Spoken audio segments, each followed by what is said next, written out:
There's been a lot of talk since GTA 6 was announced, with rumors flying all over. But hey, here's a rundown of confirmed stuff like vehicles, items, weapons, and features for the game. Now, the official release of the game is still a good few years away. Rockstar Games is really putting in the work to make this game top-notch. But thanks to a leak, we've got some inside info. We're talking cars, new physics, main characters like Lucia and Jason, map locations, a massive open world, tons of stuff to do in-game, and a bunch of weapons you'll get to use. We've also learned about better AI for non-player characters, some RPG elements, and cool new gameplay features. All this has got the gaming community buzzing about what GTA 6 will bring when it finally drops. Let's dive into the primary video clips making rounds on social platforms, showcasing mission gameplay, and offering insights into Rockstar Games' vision for GTA 6. Among the widely shared footage is a mission featuring Lucia, the game's playable character, and a Latina protagonist attempting to rob Hank's Waffles, a diner. During this early test phase, the non-player characters lack distinct facial features and bear a dummy-like appearance, humorously dubbed in-game as such. By the way, I'm holding a monthly giveaway for a PlayStation 5. You just need to subscribe and you're entered. Now, back to the video. The NPC's responses are influenced by Lucia's aggressive actions, with various animations depicting the fear evoked by the robbery, akin to the dynamic NPC reactions seen in Red Dead Redemption 2. In the diner heist, Lucia has the option to aim her handgun at a hostage, providing players the choice to either rob or engage in hand-to-hand combat. Managing the hostage adds depth to criminal activities in the game. Jason, the white male protagonist, is also involved in the robbery, allowing players to interact with both characters during the encounter. Jason urges Lucia to act swiftly and escape without a trace, hinting at a relationship reminiscent of Bonnie and Clyde, aligning with previous leaks regarding the game's storyline. The character's appearance bears similarities to actors Eva Mendes and Ryan Gosling from The Place Beyond the Pines, though it remains uncertain if the narrative will mirror the movie's plot. Lucia and Jason appear to be in their late 20s, and the game incorporates a character switching mechanism seamlessly activated through the controller's D-pad. As the police arrive, Lucia can menace another hostage, leading to a showdown with law enforcement outside. The intricate design of the outdoor area suggests a setting modeled after northern Florida, characterized by lush vegetation. As Lucia and Jason make their getaway, they rack up 2 wanted stars but avoid a shootout, deftly maneuvering around parked cars before commandeering a police cruiser. This early mission stage is apparent with tutorial-like cues, one highlighting improvements in police AI, where law enforcement remembers vehicles linked to illegal actions. The scene wraps up with Lucia driving the police car, Jason reassuring her of their ability to shake off the cops. However, their escape comes to an abrupt halt, with an unintended collision at an outdated car wash. The early footage reveals a minimap reminiscent of Grand Theft Auto 5, with icons possibly denoting missions from unfamiliar characters labeled WM and YJ. As they ascend to the VIP second floor, Dre interacts with DJ Tip, who appears irked by drink delays. A brief spat implies Tip's unpopular status. Dre moves on, and the clip ends. It's important to note that these clips depict early development stages, subject to changes throughout the game's progress. Another intriguing leak spills details on over 500 in-game events, encounters, and Easter eggs. While we can't cover them all, here are a few highlights. Various events like fishing, Satanist houses, backyard wrestling rings, and big cat mansions offer diverse experiences within the game's universe. There's talk of missing tourists, yard sales offering new clothes, an event resembling insurance fraud from Saints Row, a mysterious voice in a storm drain, potentially a nod to Pennywise, a multi-location Bonnie and Clyde mystery, and a workout challenge hinting at the return of fitness activities. Additionally, within Grand Theft Auto 6, players can stumble upon an island camp, DUI tests, UFO sightings, an animal house, a swamp safari, and the prospect of crazy golf gameplay. Based on insights gathered from the GTA forums, GTA 6's open world is estimated to be at least 2.5 times larger than GTA 5, providing players with a vast and immersive environment to explore. The game draws inspiration from the successful approach seen in Red Dead Redemption 2, promising a meticulously crafted open world with captivating mysteries that elevate the gaming experience. GTA 6's development footage showcases recognizable real-life locations from Florida, such as the Homestead Miami Speedway, reimagined as the Port Gel-Horn Racetrack, along with places like Portofino Tower, Sombrero Key Light, Solar Amphitheater Bayfront Park, and Lone Depot Park. Moreover, the inclusion of the 1000 Museum, a high-rise residential condominium in Miami, demonstrates Rockstar's dedication to detail. A metro map mirroring Miami's real version adds to the immersive nature of the game world. The presence of lush grasslands and vegetation hints at potential expansion into Georgia. although this aspect remains speculative until officially confirmed. The Miami Beach Police Department's resemblance to the Vice City Neighborhood Police Station shows how Rockstar brings creativity into their world designs. Of course, with any early info, we're waiting for official confirmations to see how these elements fit into the final game. Until then, the mystery around Grand Theft Auto 6 will definitely keep fans excited for its release. Now, let's take a look at the primary locations featured in GTA 6. Ambrosia comprises Ambrosia Farms and the Tarmac. Bayside Copperhead, the Everglades or Grass Rivers, Fairyland, and Fairyland Forest offer distinct settings. The Keys region includes East Key, Low Key, and additional spots like a garage, gas station, and liquor store. Lake Okeechobee encompasses a motel, prison, and racetrack, while Little Haiti, North Beach, and North Miami feature establishments such as gas stations, hideouts, and liquor stores. Port Gellhorn distinguishes itself with detailed spots like an abandoned building, basketball court, beach, bingo hall, bowling alley, car wash, fishing store, fruit stand, gas station, motel, pawn shop, police station, quick shop, raceway, soccer field, and more. Red Hill showcases a forest. South Beach offers a boardwalk, gym, hotel, Ocean Drive, and park, while South Miami Sundown includes a beach and tarmac. Vice Beach encompasses Vice City suburbs and Washington Beach. Miscellaneous locations such as an abandoned hotel, observatory, Fountain of Youth, homeless community, Malibu Club, Monument of Leonida, Redneck Yacht Club, Spaceship House, Underwater Research Facility, and Dinosaur World enrich the gaming world. Recent leaks from this week strongly suggest that Alexandra Christina Echevarri might be the voice behind Lucia in Grand Theft Auto 6. Her voice in a demo reel closely matches the leaked clips of Lucia's dialogues, hinting at her likely portrayal of the character. Throughout this breakdown, we've covered loads of info about Grand Theft Auto 6, diving into different aspects of the game. It was important to cover everything we know about the game so far, and while we're eagerly waiting for it, it might still be a couple of years before we get our hands on it. Let's kick off by highlighting some cool discoveries from the leaked clips, focusing on new features and gameplay details revealed. In one scene, Jason and his pals are chilling by an in-ground pool in a modest neighborhood, cracking jokes about a parody of social media called Life Invader. Their banter brings in playful references to Jay Norris's demise, showcasing that classic Grand Theft Auto humor fans love. Lucia and Jason are shown in animation tests doing different actions like jogging, stopping, and ducking to avoid gunfire. Rockstar's developers also tested vehicle crash physics on an overpass. The highway signs on Interstate 97 mention North Beaches and Lake Leonida, with the current exit leading to Washington Beach. In another interesting scene, Jason finds a shipping container filled with stacks of cash and a motorbike. Various development clips reveal tweaks being made to a vehicle's interior, hinting at potential new designs or customization options for players. Throughout the clips, interactions with NPCs in the open world are demonstrated, including characters taking selfies, which adds depth to the game's environment and immersion. There's a moment where Jason enters a gang member's territory and takes cover behind a truck, showcasing unique animations for characters reacting to being shot. A notable find in the clips is a jetpack, previously leaked by Tom Henderson, which is seen inside the Jack of Hearts Club. The game features parody social media logos like Snapchat, Instagram, and Life Invader. Characters also sport different hairstyles, with details like Lucia's visible bra under her shirt, adding realism. A new feature is the ability for players and NPCs to hold their guns sideways during combat, adding a different dimension to fights. Additionally, Jason is seen twirling his rifle in the air, while another character in a parking lot shoots at him with their pistol held sideways. The leaked clips also reveal early police AI testing, with NPCs showing better cover usage in shootouts. There's a scene where Jason holds up a diner worker with an assault rifle, and while there are dialogue options similar to Red Dead Redemption 2, they seem placeholder for now. Also, Jason's new ability to go prone is a fresh addition to the series. There's a scene in a thrift or antique shop that allows for robbery, potentially serving as a spot to sell stolen items, adding depth to the gameplay. Another feature borrowed from Red Dead Redemption 2 is the ability to pick up and carry bodies, which adds complexity to gameplay. Red Dead Redemption 2's influence can be seen in several other aspects of this game too. The game brings in several RPG elements, like managing food, drinks, sweat, fatigue, and even taming animals, giving players a deeper gameplay experience. References to mountain bike ramps and city bike rentals promise enjoyable cycling activities. The leaked clips mention a bunch of weapons, from firearms like pistols, shotguns, and rifles, to unusual ones like golf clubs, baseball bats, and crowbars. Players can also use equipment such as flashlights, binoculars,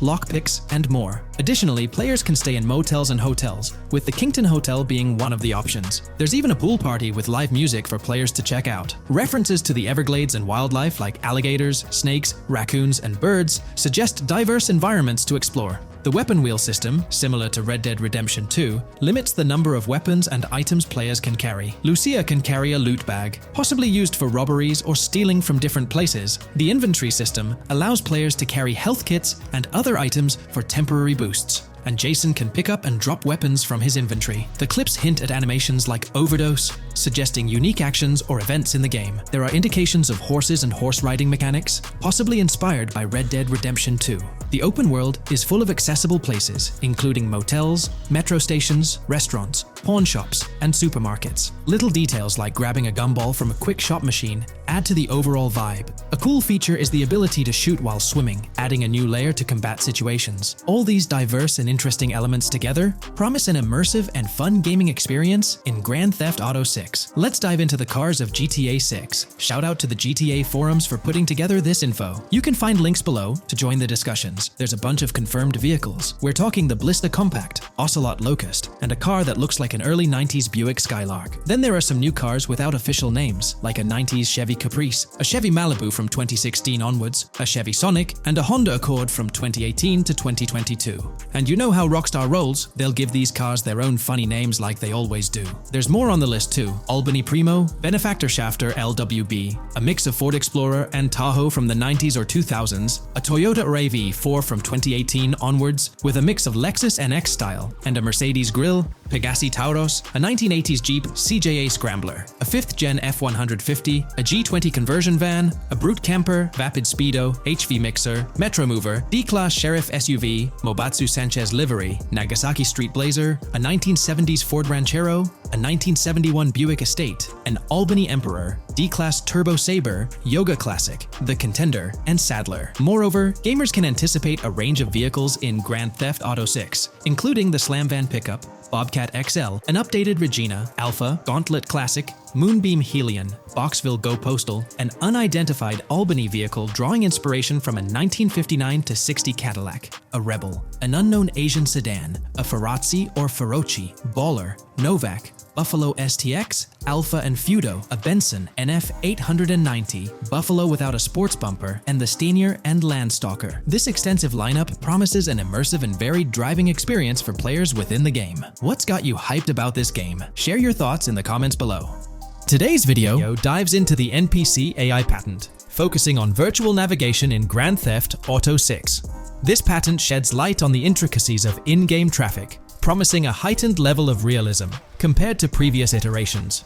We'll explore the notable enhancements Rockstar has implemented, creating a more sophisticated system that elevates the gaming experience. By examining various sources, we aim to provide a comprehensive overview of this navigation system, offering insights into what Rockstar has in store for NPC navigation in GTA 6. Let's delve into the details of this intriguing patent. System and method for virtual navigation in a gaming environment. Let's break down this patent for a moment. Essentially, it gives us insight into how non-playable characters operate within the game environment. They explain that NPCs' actions are controlled through artificial intelligence, allowing for real-time decision-making based on preset algorithms. In many systems, this is achieved through nodes and links, where each node contains important data that influences NPC movement. For example, in a game involving vehicles, this data could include factors like vehicle speed, lane width, road type, and number of lanes. Now, these nodes are essentially waypoints that NPCs follow to navigate from one point to another. In simpler sections of the road, these nodes might be connected linearly, guiding NPCs straightforwardly. But in more complex areas, like junctions, the nodes become more intricate. Take a basic intersection, for instance. A vehicle approaching it would have several exit options, leading to a branching network of nodes. In older systems, like the one used in GTA 5, NPCs might make decisions at these junctions based on simple rules, sometimes leading to behaviors that seem a bit random.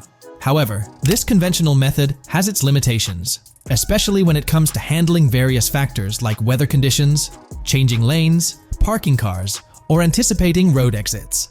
In these situations, the old system could falter, as NPCs might not adapt well to the dynamic environment.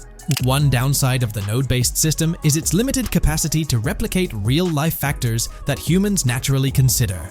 Another drawback is its constraint in automating NPCs effectively. Due to memory and processing limitations, only a set number of NPC-controlled cars can be spawned in the game. Naturally, Players crave a more immersive experience with a greater number of NPC-controlled cars on the road. Moreover, in conventional systems, NPCs often repeat the same actions, and some may even disappear as players get closer to them. Additionally, in GTA 5, the system relies on local traffic avoidance for NPCs to steer clear of collisions. This means that NPCs continuously scan their immediate surroundings each frame for any obstacles like vehicles, pedestrians, or objects. Using a front-facing polygon, they gather data about the road layout and calculate the optimal steering angle to dodge obstacles or stay on the road.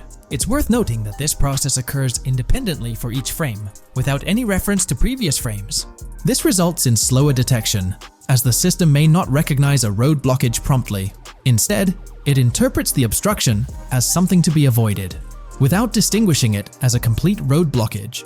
Recognizing these limitations, Rockstar has engineered an NPC system that addresses these shortcomings of conventional systems.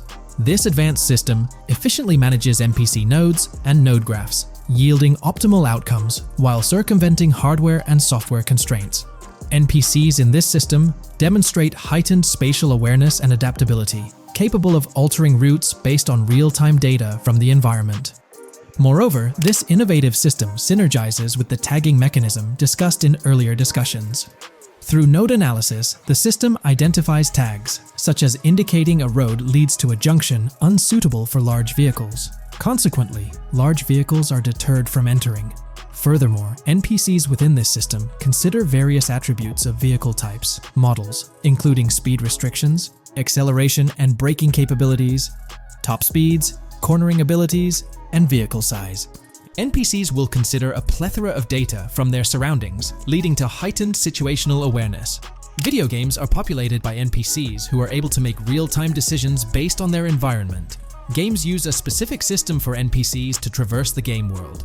However, this system is very limited, and thus the decisions NPCs can make are very limited as well. NPCs in vehicles only consider their close vicinity, but nothing else. Also, to avoid collisions, NPCs only consider the last generated frame and base their reaction on that. No prior frames are considered. Rockstar has invented a new system which aims to fix these issues and make NPCs more intelligent, and thus make the game world feel more realistic. NPCs can now consider factors like traffic, as well as account for changing lanes when parking cars, anticipating a road exit, weather conditions, and the like. There are more than a predetermined number of NPC-controlled cars in the game now for a realistic experience for the player. Vehicles can now plan accordingly in case there is any type of road blockage. This also applies to police cars being able to navigate their way through traffic during a chase. I'd like to highlight another breakdown of the patent, which dates back 3 years ago. Let's delve into it. Takeaway from yesterday's patent post.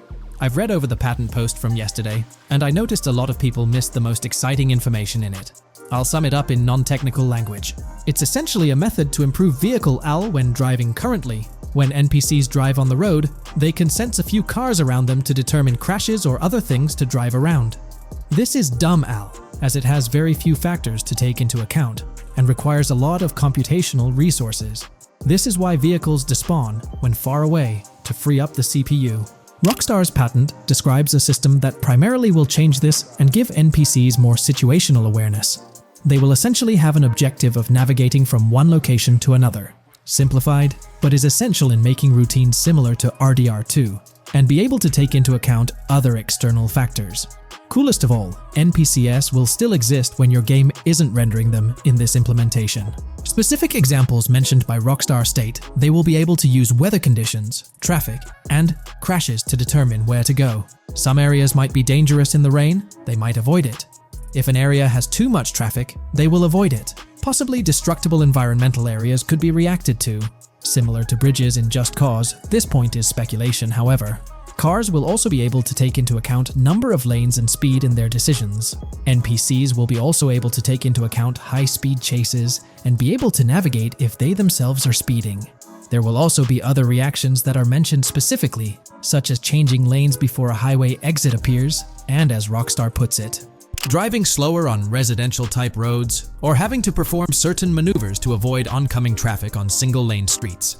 The large part they also mention is this implementation uses a lot less processing power. The NPC schedules can be relayed by a central server, they could possibly use the console itself as well, and it doesn't require the same constant surrounding analysis. As previous Al Rockstar mentions, this will allow them to have denser traffic with the same resources. A large aim also seems to be realism. Rockstar's patent mentions realistic reactions to various factors as being the main intent. For example, NPCs will each have different driving ability levels based on the driver and the car. Essentially, each driver will have its own profile and have unique driving characteristics as well as skill level. Some might speed, others might not. Each vehicle will also affect the driving of these drivers. We're eagerly anticipating the debut of this new system in action in GTA 6. Share your thoughts in the comments section below.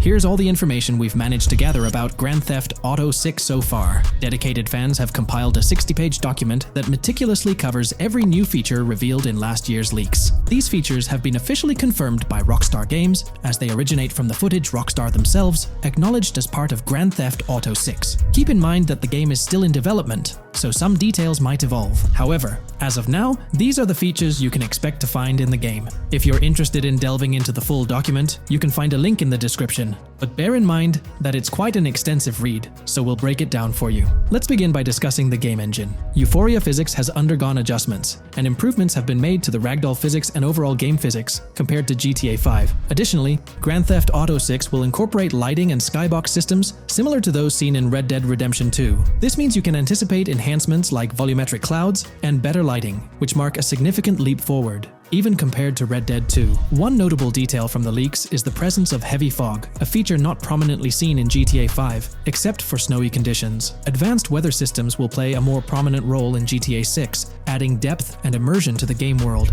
As for characters, we already have insights into several individuals set to appear in the game. While Jason and Lucia are the main protagonists, the leaks have revealed the existence of other characters. These include Dre, not to be confused with Dr. Dre, Sam, a friend of Dre, Kai Wyman, Zach R.B. Shaw, and several others like Vicky, Iris, Shanice, and YJ. It's quite astonishing that we even have details about their heights. Lucia stands at 5 feet 3 inches, while Jason measures 6 feet 1 inch tall. By the way, I'm holding a monthly giveaway for a PlayStation 5. You just need to subscribe and you're entered. Now, back to the video. We've also got details on 3 different gangs set to make an appearance in Vice City: Sand for Sand, a Haitian gang, the Guardia Brothers, and the Far Right Militia. Moving on to tools and items, the list is quite extensive. You can expect to find an autodialer, binoculars, immobilizer bypass, a color tool, painkillers, a pool cue, trauma kits, a golf driver, various food and drink items, a golf putter, a USB drive, a golf iron,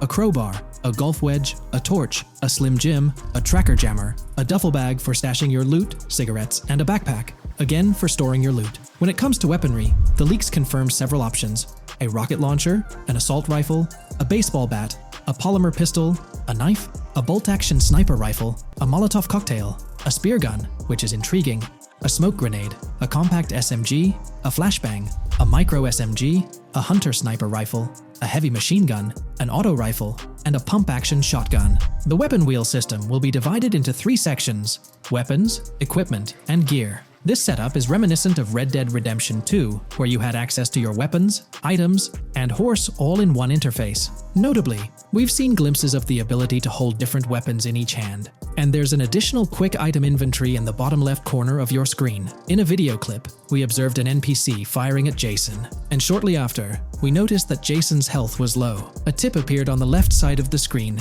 indicating, "You were injured. Your health will regenerate slowly. Open your weapon wheel and use a recovery item to replenish your health faster." Unlike GTA 5, where your health regenerated only up to 50%, in GTA 6, it seems that you may regenerate to full health naturally, albeit at a sluggish pace. However, if you want to expedite your healing process, you can employ a medical item. We've got confirmation on 7 open-world activities that will be available in the game. Currently, these activities include dice, golf, fishing, and races. Additionally, there's a van shipment activity, and in one of the videos, you can spot the spawning location for a delivery van event. This location is near the industrial area of Port Gellhorn, and it's noteworthy that there's a warning poster about security cameras in this area, suggesting the need for caution while attempting to rob the van. Now, regarding robberies, if you've seen the leaks, you might remember the Hank's Waffles robbery, which was quite impressive. Jason and Lucia took on the challenge of robbing this massive diner.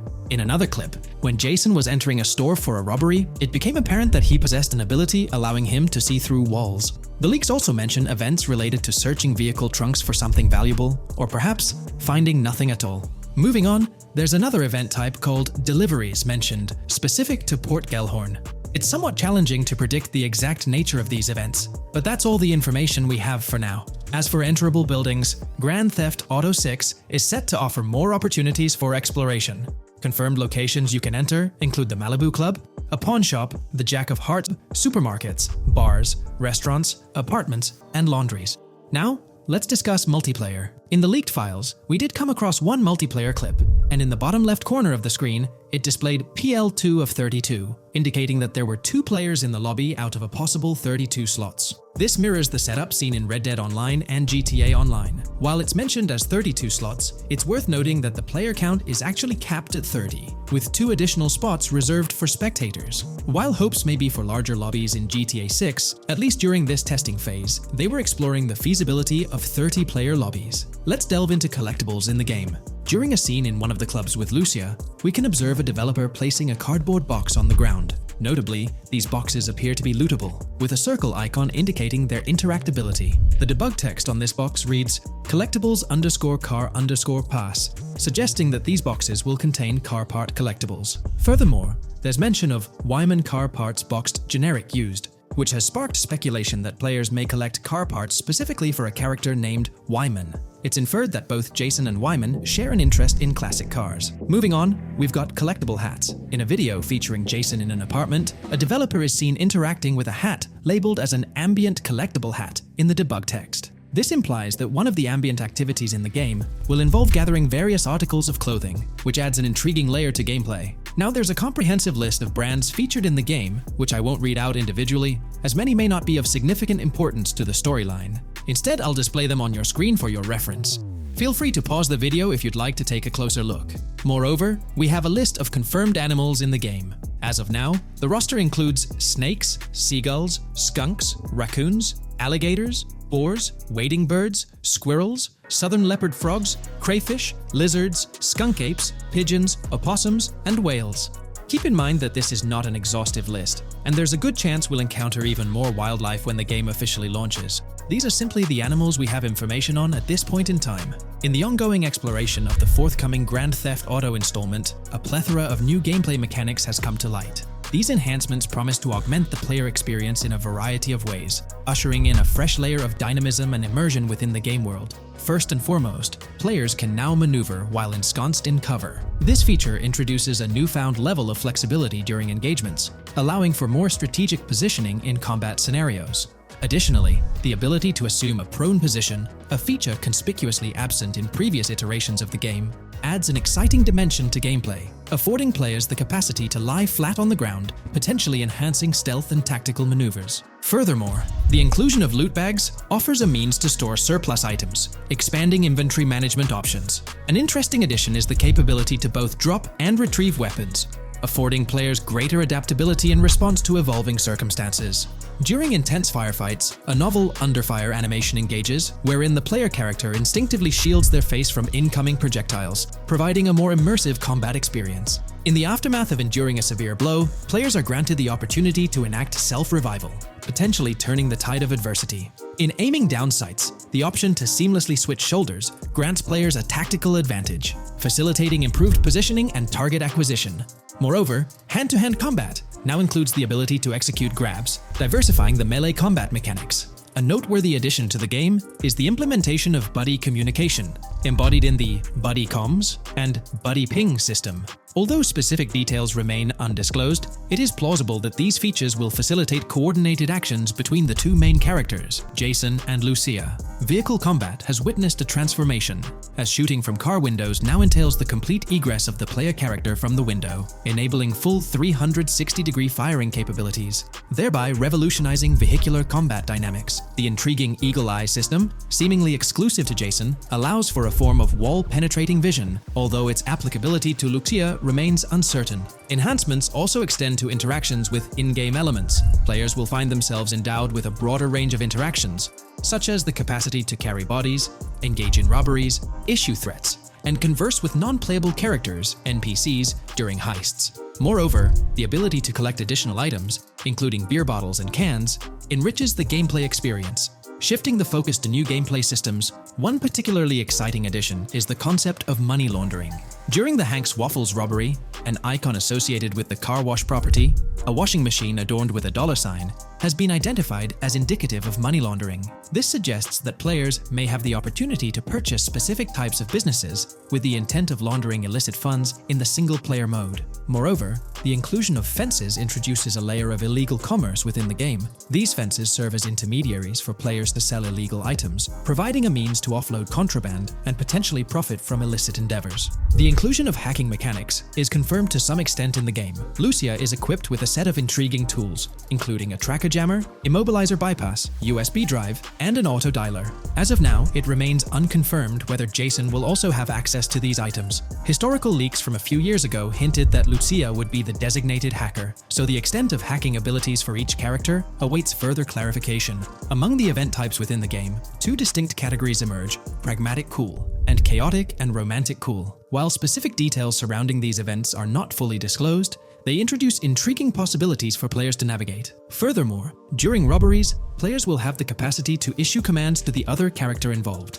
In a video clip from the leaks depicting a robbery, a tip notification suggests checking in with Jason or holding for more options. This implies that players can give their partner commands during a heist. Notably, prompts to instruct Jason to either surrender or follow indicate a degree of control over both characters simultaneously, simplifying coordination compared to relying solely on AI behavior. The witness system and police recognition within the game hold significant implications. During the Hank's Waffle robbery video, an interesting detail surfaces regarding the Wanted Level Stars interface, which includes the term full description. This strongly suggests that witnesses within the game possess comprehensive knowledge about the player character. Consequently, law enforcement is expected to recognize the player once Lucia enters a police vehicle. Additionally, a transition is observed from no vehicle description to full vehicle description in response to Lucia's actions. This implies that even after losing a wanted level, if the police spot the player in the same vehicle, they will react accordingly, potentially leading to an arrest or hostile encounter. During the robbery sequence, Jason can be seen actively preventing customers marked with yellow icons above their heads from calling the authorities or fleeing the scene. Notably, an NPC within the diner exhibits a yellow icon above her head. Following Lucia's exit from the diner, the icon begins to flicker. Subsequently, as Lucia approaches a police car surrounded by law enforcement, the icon shifts to red. The female NPC then departs from the diner, making eye contact with Lucia before hastening away. These developments underscore the sophistication of NPC interactions, presenting a notable advancement in the game's artificial intelligence systems. The prospect of item sharing between the characters Jason and Lucia is on the horizon. A notable example emerges from a video clip where Jason pilfers items from containers, opting to retain some while distributing others. This cooperative element extends to the unlocking of doors and gates, exemplified in a video featuring Jason within the Sand for Sand area, which, if you recall, is the moniker of a gang in GTA 6. In this particular clip, Jason stealthily maneuvers past a red truck, revealing a door from an import garage building bearing the descriptor "door panel locked" in its debug text. In juxtaposition, a gate within the same clip indicates "door unlocked," signifying the necessity of unlocking specific access points. Subsequently, we delve into an extensive catalog of new features, commencing with an upgraded AI system. In a visual excerpt, the enemy AI exhibits an inclination to open fire upon Lucia when she pivots to face them. This hints at AI entities possessing a heightened acumen for discerning opportune moments to engage in combat. Impressively, AI units adapt their elevation relative to surrounding obstacles, steering clear of potentially disadvantageous head-glitching tactics. Furthermore, a prudent alteration manifests as AI adversaries opting to lower their stance during weapon reloads, a judicious move compared to reloading while exposed in the open.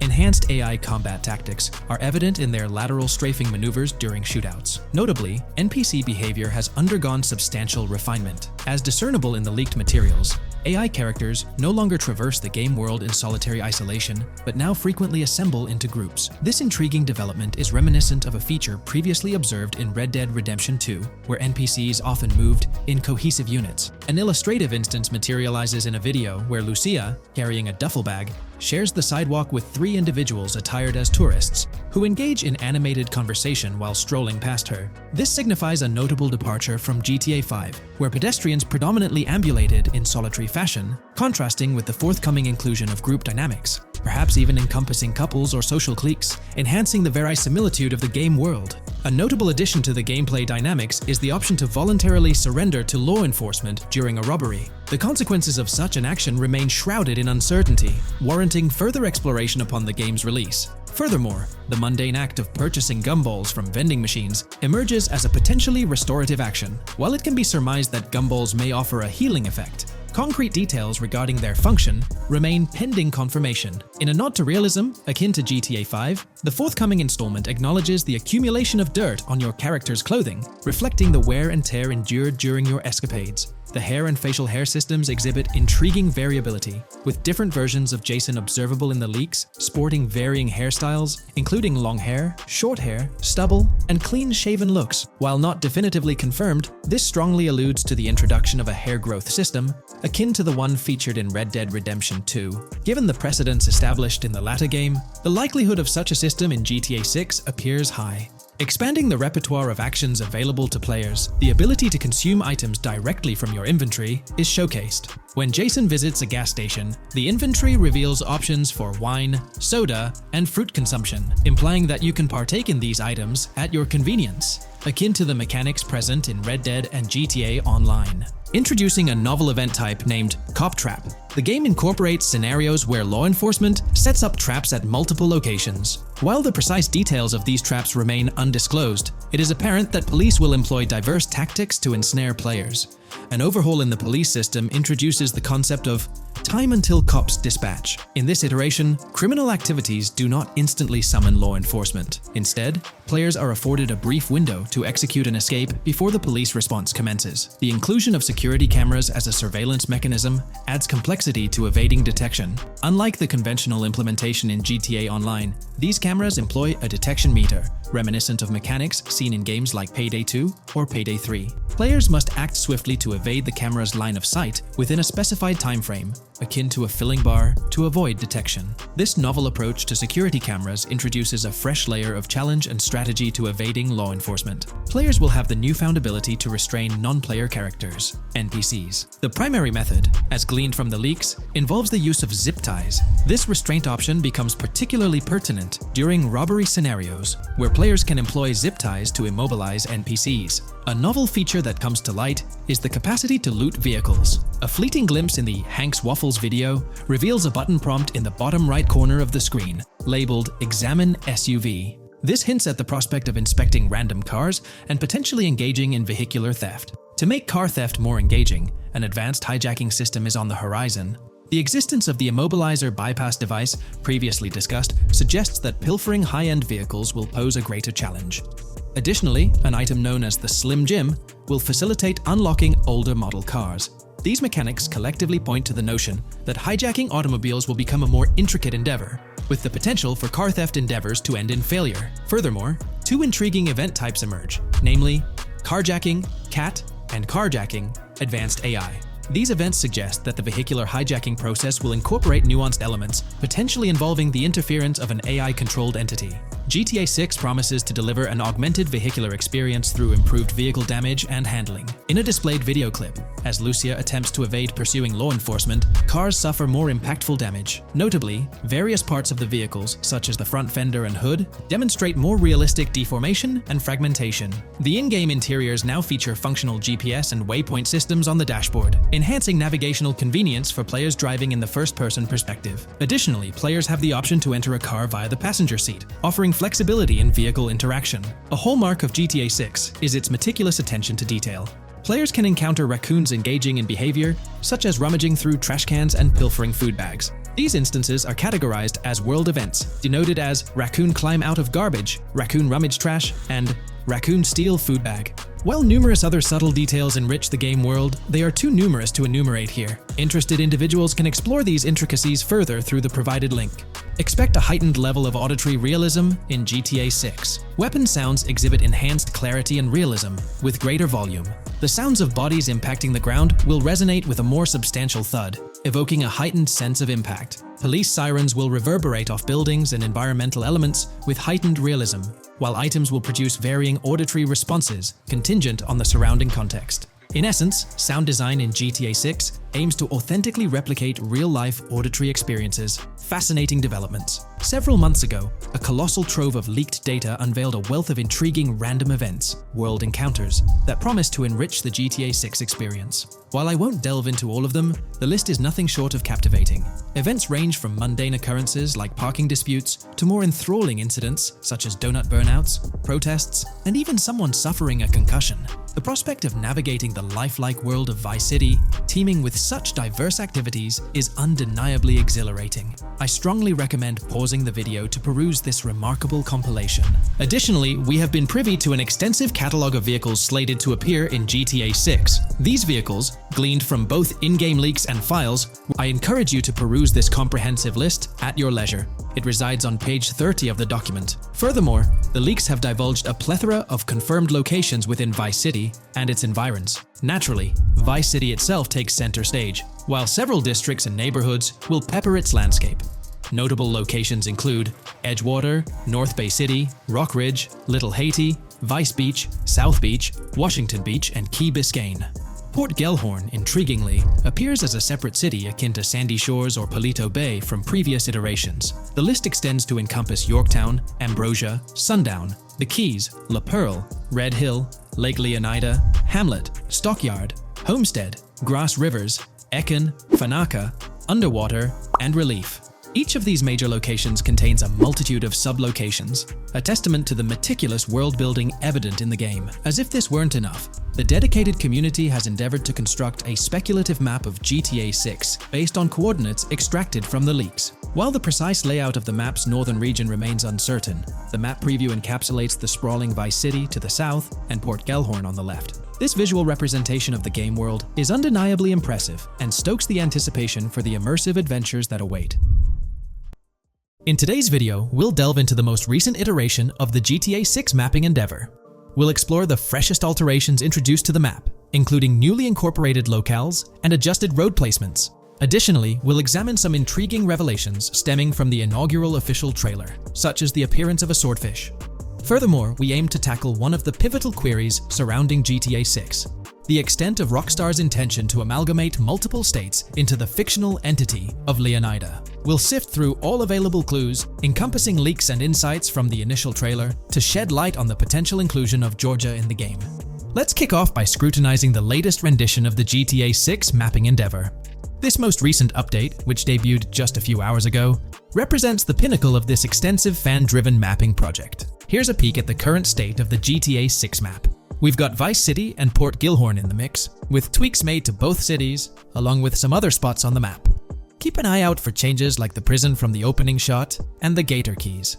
To kick things off, there's a fresh addition to Vice City known as Waning Sands. While details about this neighborhood are mostly speculative at this point, it's believed to be the setting for a pivotal scene from the trailer. You know, the one where Jason and Lucia dodge past a few police officers in their getaway vehicle. In this vicinity, you'll find the Evergreen Mall Center, prominently featured at the start of the scene. Keep an eye out for a sign on the right side of the frame, showcasing various stores set to be part of this plaza. In a recent mapping video, there was some speculation about whether this plaza would be fully accessible. While only part of the name MLE is visible at the top of the sign, it seems the mapping community is also leaning towards it being called Evergreen MLE. However, the exact location of the MLE within the plaza is still up for speculation.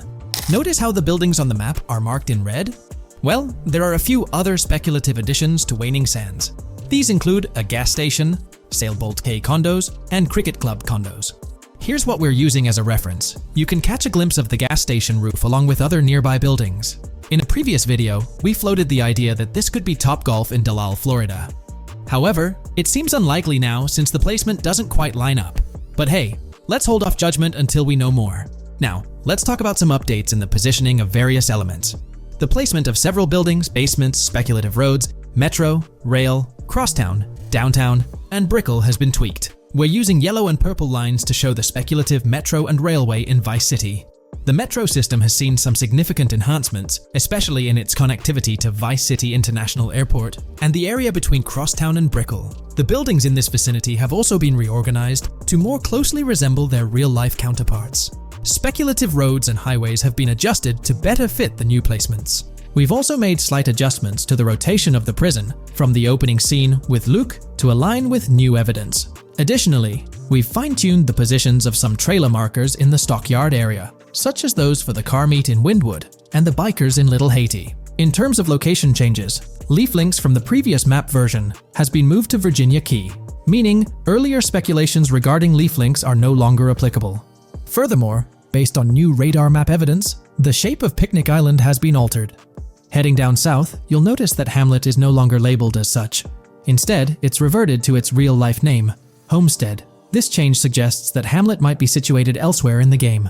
Now, shifting our focus to Port Gellhorn, the other major city on the map, it's also undergone some updates. We've added more speculative details for the area across the body of water on the other side of Bure Bridge, incorporating new evidence into the mix. So, to sum up, those are the latest updates to the GTA 6 mapping project. Before we wrap up, let's delve into an interesting discovery from the first official trailer. I'm not into fishing, but I noticed this in the trailer, and my first thought was a swordfish, but I could be wrong. Is anyone who knows more about fishing able to confirm? Let me know what you all think this is. Well, that's quite an intriguing find. Personally, it seems like a house decoration to me, but I'm eager to hear your thoughts in the comments below. In the next part of this video, we'll tackle the question about Georgia. On display in the leaks and backed up by inside journalists, the game will feature a plethora of locations that focus on Miami and the surrounding areas. The two main locations of the game are Vice City, based on Miami, and Port Gellhorn, which lifts direct locations from Panama City. As well as this, it seems Rockstar have brought down and featured locations from Georgia, including a prison and mountain ranges not present in real-world Florida. I'm curious, do you think Georgia will make an appearance in GTA 6? Let's examine the evidence we have so far. There have been some recent findings, so let's kick off by checking out this Reddit post. Georgia evidence. In the leaks, there's a mention of canyon etchings, along with the other ambient events, which I thought couldn't be in or based in Florida. The nearest canyon to Florida is Providence Canyon State Park in Georgia and is only 2.5 hours away from Florida. This also may explain Red Hill Forest and the testing of Scree Hills in the leaks. There's also a couple mountains or large hills seen in the trailer. The first looks more like a large hill in North Florida, probably for hill climbing, but the second one at the end of the trailer looks like a Georgia mountain, like the one seen in the leaks. First off, this individual is discussing a clip from the leaks, where a developer is seen firing an assault rifle at a vehicle while Lucia is in the background. They've noted several ramps in the clip, suggesting developers use them to test vehicles on different slopes. The clip also shows various types of ramps listed, including MTB ramps, hill climb, mud drag, Scree Hill, mud drag string, and crash tests, as well as MX tracks. The speculation is that Rockstar might have been testing the Scree Hill due to its resemblance to locations in Georgia. Additionally, two shots from the trailer show hills. One at the 59-second mark where someone jumps on a table, causing it to break, revealing multiple cars ascending a steep hill in the background. And another in the final shot, where Lucia kicks down the door to a convenience store, showing another hill or mountain through the window. Let's delve into the comments and see what the community thinks about these hills. Are there similar hills in Florida? Or has Rockstar taken some creative liberties and introduced hills from Georgia? Ekanfinaka is a place in the game, shown by the leaks. And Ekanfinaka is literally the old name for a swamp in southern Georgia. Not to mention we saw a big hill, small mountain. I've lived in Florida for a long time. There are no hills, anything like that in the state. Northern Florida has some hills, but nothing like that at all. The hill in the leaks resembles the Blue Ridge in northern Georgia. It's a fictional state. It could be a collection of features from 4 or 5 states for all we know. 2 hours outside of Florida is hardly breaking the concept.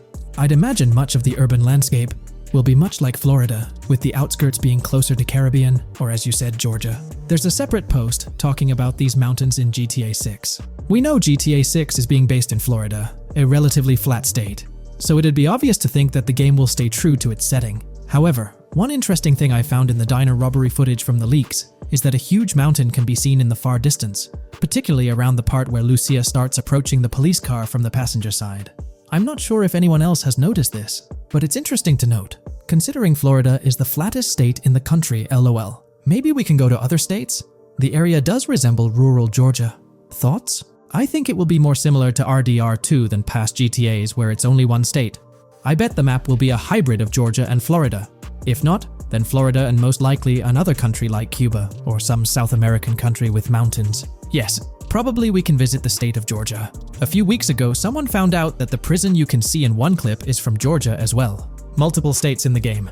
The Florida Scout lady mentioned Rockstar scouting interiors in Florida and other states in the southeast. Hopefully this means we get towns, or maybe cities in these other states, instead of simply hilly terrain.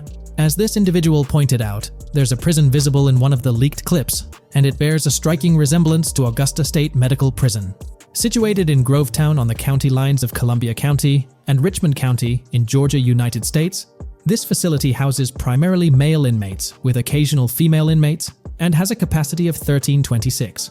Built in 1982 and operational since 1983, it operates as a close-security prison. Augusta State Medical Prison was one of the 7 prisons involved in the 2010 Georgia prison strike.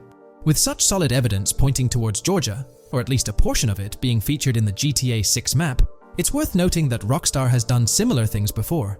In GTA San Andreas, for instance, they created the state of San Andreas, which is a blend of California and Nevada, with Las Venturas mirroring Las Vegas. Feel free to share your thoughts on everything discussed in today's video in the comments section below.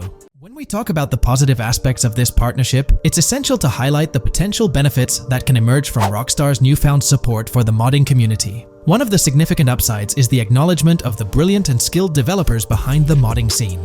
For years, these developers have worked tirelessly to create unique and engaging experiences within the GTA universe. With Rockstar stepping into a collaborative space with CFX, there's an opportunity for a more symbiotic relationship. The infusion of official support could mean more resources, tools, and encouragement for modders to continue pushing the boundaries of what's possible within the GTA ecosystem. This collaboration might lead to innovative gameplay features, improved server stability, and an overall better experience for both players and content creators. Moreover, the recognition from a gaming giant like Rockstar could open doors for these modders in the industry. It may pave the way for potential collaborations, official partnerships, or even job opportunities within the gaming development sphere. This, in turn, could elevate the modding community to a more prominent and respected position within the gaming landscape. However, it's crucial to approach these potential benefits with cautious optimism. While the partnership appears promising on the surface, the reality lies in how Rockstar manages the delicate balance between maintaining control over its intellectual property and allowing creative freedom for the modding community. The outcome will heavily depend on Rockstar's willingness to foster collaboration, rather than imposing strict regulations. As GTA 6 draws closer, the impact of this collaboration will become more apparent. Whether it becomes a model for future partnerships between game developers and modders, or encounters challenges that hinder its success remains to be seen. The dynamics between Rockstar and the modding community could shape the future landscape of custom servers, roleplay experiences, and the overall modding scene in the gaming world. Stay tuned as we continue to explore and analyze the evolving relationship between Rockstar and the modding community. On the positive side, there's a glimmer of hope that Rockstar's acknowledgement of mods enhancing the player experience could pave the way for more modding support in GTA 6. This shift in perspective might lead to a more collaborative environment, where modders can contribute to the game's richness without fear of stringent restrictions. With Rockstar officially and financially supporting FiveM, the CFX team gains more resources to elevate the GTA 6 server. This could mean a server even more impressive than the ones they currently run. The fact that FiveM is now a Rockstar Games product suggests a vested interest in its success, promising additional funding and manpower to ensure its flourishing. An intriguing prospect emerges concerning the accessibility of custom servers. Currently limited to PC players, there's speculation that GTA 6 might integrate dedicated servers within the game itself, eliminating the need for external programs like FiveM. If this unfolds, it opens the door for console players to join the custom server experience, broadening the player base and community. Moreover, Rockstar seems to be attuned to fan desires. Despite a larger audience watching RP compared to those actively playing it, Rockstar appears committed to making improvements. Their intent to let custom servers thrive suggests a more fan-centric approach, acknowledging and catering to the desires of the gaming community. However, there are potential pitfalls to consider. The most glaring concern is Rockstar's inclination to monetize these servers. While the specifics remain uncertain, it's almost certain that some form of monetization, be it through custom server shark cards or a pay-to-play system, will be implemented. This could introduce a paywall, affecting the accessibility and enjoyment of custom servers for certain players. As we navigate through this evolving landscape of Rockstar's partnership with FiveM, the delicate balance between fostering creativity and implementing monetization strategies will determine the ultimate impact on the gaming community. Stay tuned as we continue to unravel the complexities of this collaboration and its implications for GTA 6 and the modding community. Let's unpack this a bit more. The whole monetization story got its moment in the spotlight during an earnings report where Take-Two CEO Strauss Zelnick spilled the beans. He essentially said, "If folks are messing around with our intellectual property, why not make a buck or two?" It's a straightforward business move, really. Taking a page from the unprecedented success of GTA Online, it seems like Rockstar caught a glimpse of how these free servers could turn into a money-making machine. Now, the potential downside of this situation lies in the realm of competition. Rockstar's got its A-team working on the custom servers gig. That means anyone outside the Rockstar circle trying to whip up something akin to FiveM is practically painting a target on themselves for a cease and desist.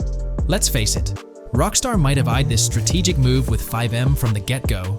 However, with those servers gaining crazy popularity and the game becoming a sensation on Twitch and YouTube, shutting it down wouldn't have been the smart play. Instead, they pulled off a masterstroke, acquiring the team behind the biggest servers, effectively cornering the market and positioning themselves to profit from any potential imitators. Now, with GTA 6 on the horizon and servers in the works, Rockstar's sitting pretty. Some in the gaming community are even giving them a nod for finally throwing a bone to the community. But, and there's always a but, at the end of the day, Rockstar's the one making the rules. We'll all have to toe the line because, quite frankly, there won't be any other alternatives in the neighborhood. So, buckle up for Rockstar's GTA roleplay. It's going to be a wild ride. The landscape has already witnessed the repercussions, with servers and mods being handed the shutdown ticket for not playing by Rockstar's latest rulebook. The new mandates include a strict no to real-life vehicles, mission mods, and porting old Rockstar maps or assets rules that weren't in the playbook just a couple of years back. Now, while the financial backing from a mega corporation might seem like a savvy move on the surface,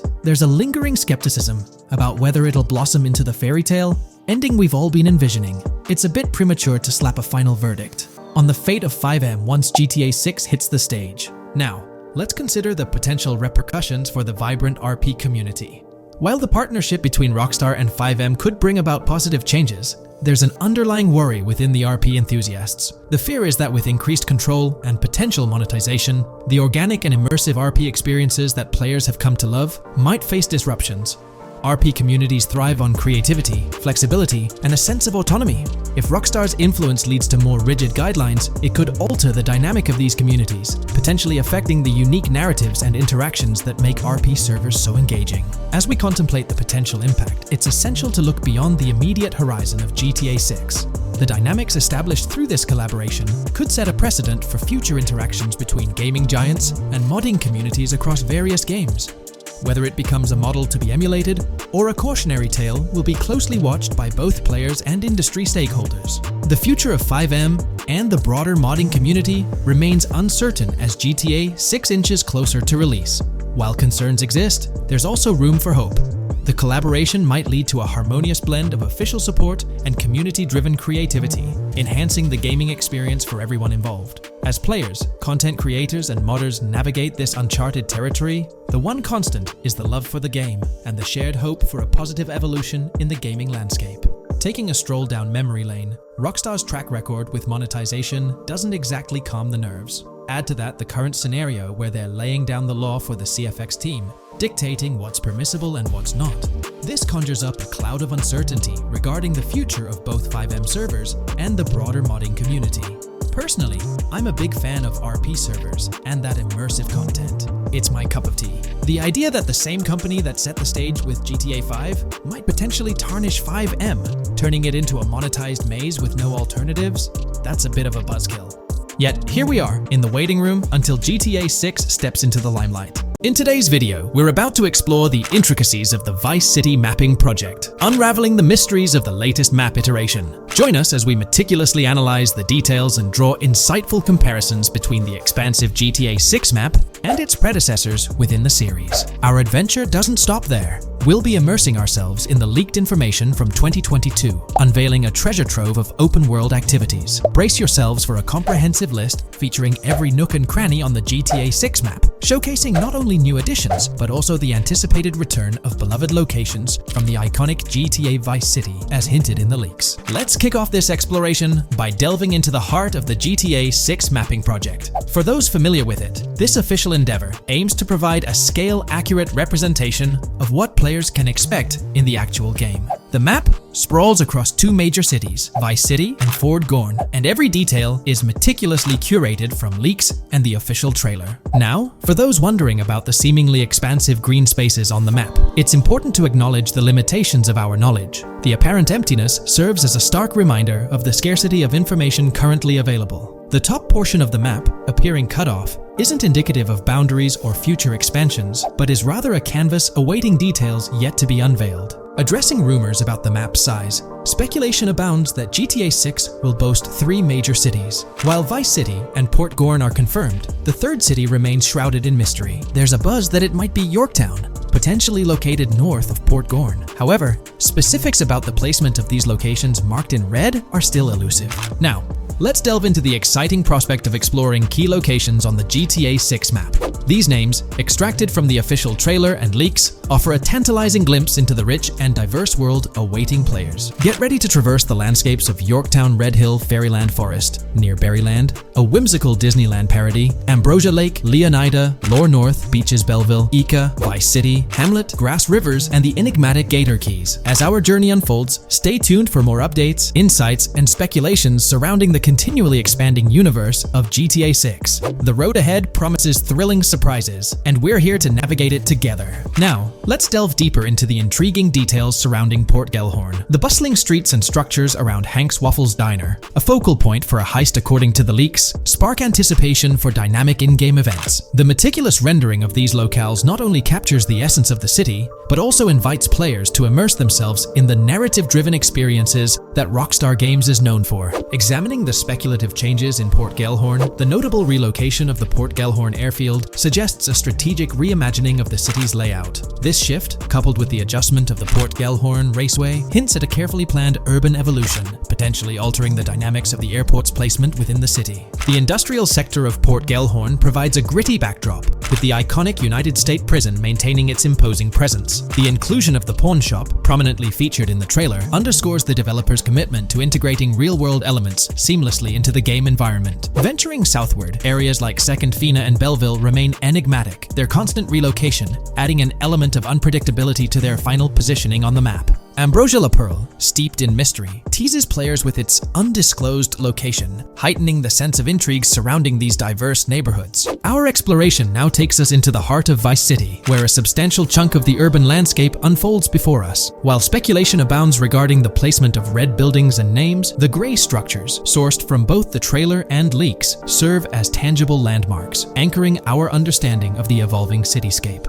Vice Beach emerges as a vibrant district, adorned with numerous hotels that were meticulously analyzed in previous videos, providing a tangible link between the virtual world and its real-life counterparts. Washington Beach, with its diverse skyline, beckons players with promises of new adventures, enhanced by the improved streets of Stockyard, Little Haiti, Rock Ridge, and Crosstown, as showcased in the trailer footage. Descending further into the enchanting realm of Grass Rivers, we come across the enigmatic district of Hamlet, speculated to mirror the charm of Homestead. Yet, the persistent red designation leaves us tantalizingly in the dark about its precise location. This region reveals fascinating landmarks, including a power plant nestled at Turkey Point and a sewage treatment plant, painting a vivid picture of the industrial landscape, as gleaned from leaked footage. The presence of Grass Rivers itself, along with the mysterious Gator Keys and the alluring sundown, adds an extra layer of intrigue to this particular segment of the expansive GTA 6 map. A moment of appreciation is certainly due to the dedicated individuals steering the mapping project, whose commendable efforts grant fans an evolving and detailed peek into the GTA 6 world. Their commitment to accuracy and meticulous attention to detail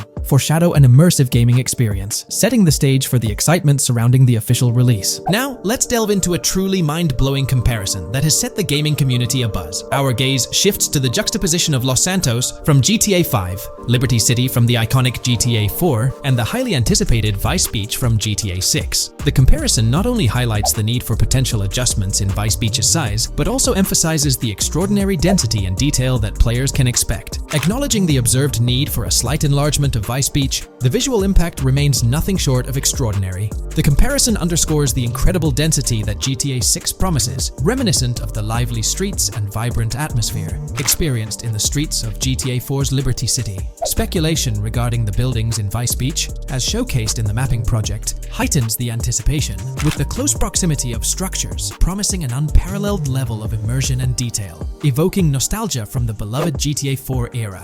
This meticulously crafted map stands as a colossal playground, harking back to the bustling streets that made GTA 4 a standout title. The intricate detailing, the tightly packed urban landscape, and the anticipated density all point towards an experience that pays homage to the franchise's esteemed roots, while pushing boundaries in the expansive open-world genre. The enormity of GTA 6, both in size and detail, heralds a new era in gaming. The astonishing comparison, showcasing the potential density and intricacy of Vice City, is nothing short of a revelation. A special acknowledgement goes out to the mapping community for their outstanding work in envisioning an entire Vice City characterized by a multitude of buildings. The level of density and detail promised is unprecedented and is set to redefine the benchmarks of open-world gaming. The concept of an expansive map allegedly featuring 3 cities elevates the excitement, presenting players with a gaming landscape of unparalleled proportions. Now, delving into the realm of open-world activities revealed in the 2022 leaks, the thrill intensifies. With 4 confirmed activities and the potential inclusion of DICE,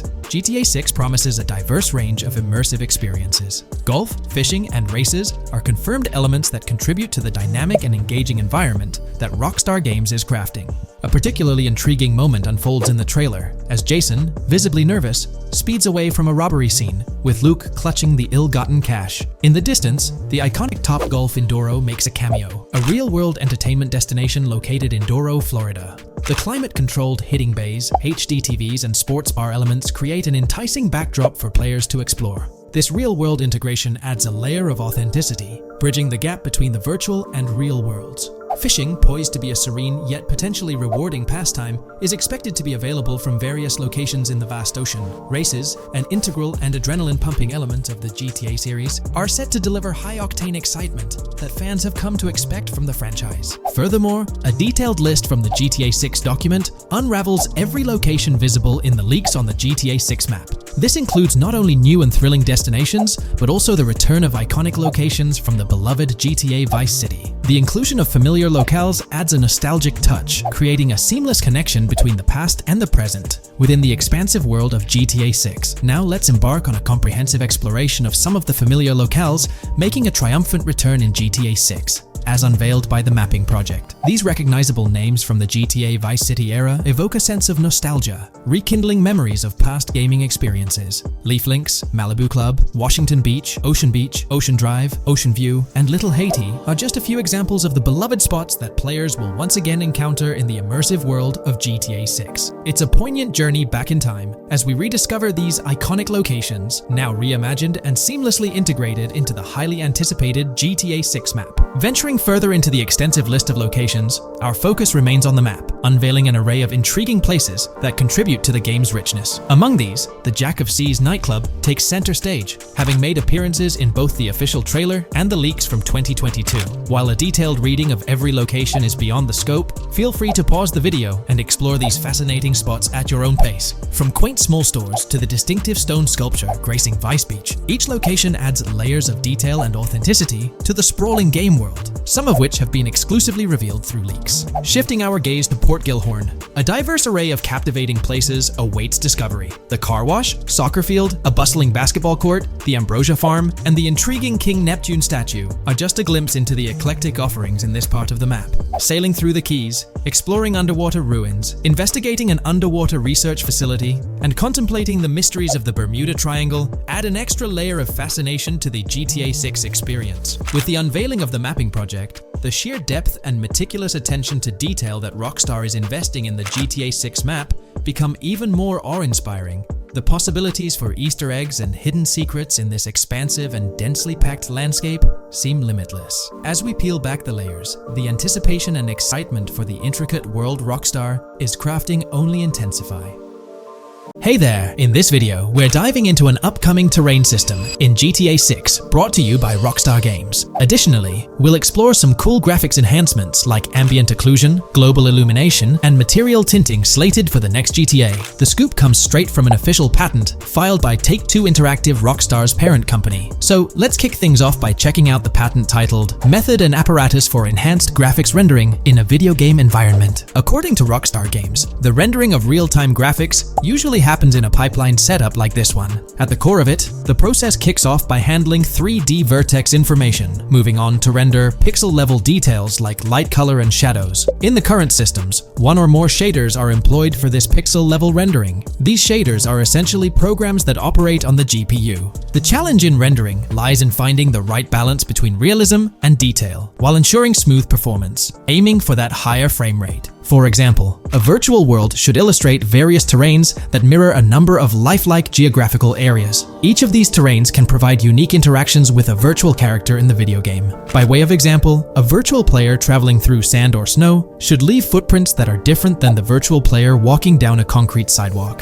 However, because of the number of various terrains that need be accounted for, and the unique behavior of each terrain, conventional graphics systems do not have enough processing power to account for dynamic terrain and the associated interaction with players of the game. So, Rockstar Games developed a shader system for efficiently rendering various types of terrain with high realism. Let's take a peek at the system. The world-level map, visible in the bottom right, outlines all the different dynamic terrains, such as muddy, sandy, grassy, hard ground, snowy, and more. Take a gander at this world-level map showcasing the diverse terrains. Now, let's explore the various dynamic terrain zones within the game world. Using Red Dead Redemption 2 as an illustration, this world-level map plays a pivotal role in determining the terrain that players or NPCs interact with. Essentially, it acts as the foundation to generate a trail map. Think of a trail map as a record of all the imprints left behind by characters, vehicles, and other objects, like the aftermath of explosions. Take this image, for instance, showcasing how the snow has been altered by the actions of this NPC. Different shaders of the shader system are used for different terrain types and with different trail map types. For example, basic terrains do not require special shaders, while shallow mud terrains can advantageously benefit from a parallax surface shader to efficiently show ruts and tracks in the terrain with a high-detail trail map. As an additional example, deep mud terrain may use a tessellation surface shader to model the ruts and tracks in the mud. You might be aware that in Red Dead Redemption 2, you can leave realistic footprints in the snow and mud. Rockstar explained that they employed two shaders for this effect: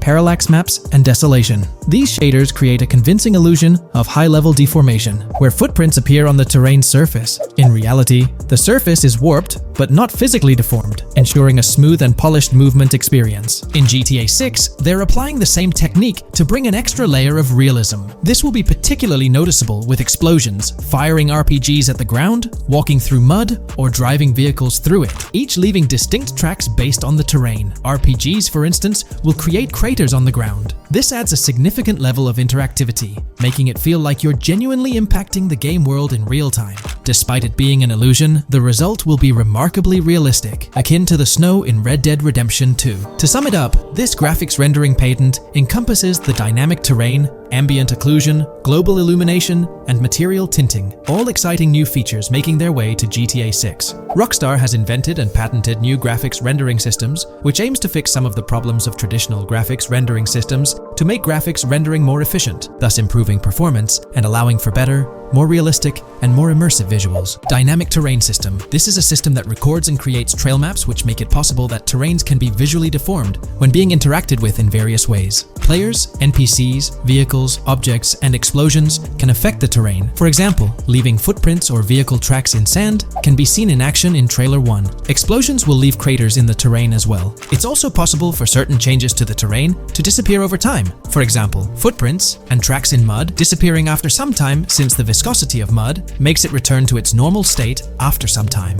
There are different types of terrains, for example, muddy, sandy, hard ground, grassy, or snowy terrain. Each type of terrain will react differently. A sandy terrain will be more easily deformed than a grassy terrain, for example. In the initial part of our video, we delved into the rendering pipeline, which also incorporates a lighting stage. While conventional systems often utilize cube maps for pre-rendering lighting, it's worth noting that this is mainly for static elements. When it comes to dynamic characters, pre-computed lighting falls short in accommodating changes from objects within the scene. Although ambient occlusion can be pre-baked, it lacks the capability to update dynamically. Realism takes a hit due to this. Conventional systems often incorporate static lights to mimic reflected light, like sunlight bouncing off the ground and under a table. However, this static approach fails to update with changes in the light source. To address these challenges, Rockstar has patented new systems. Ambient occlusion. This is a graphics technique that can be utilized in multiple forms to determine how light and shading are displayed on an object. It can lead to darkened areas,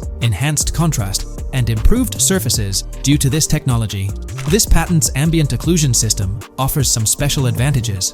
Determined by either preset or randomized assets based on developer discretion, the lighting can greatly provide a new vision to world building to make certain areas stand out, akin to a real-life setting.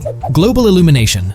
Global illumination is a graphics rendering technique that models how light is bounced off of surfaces onto other surfaces in direct light, rather than being limited to just the light that hits a surface directly from a light source, direct light.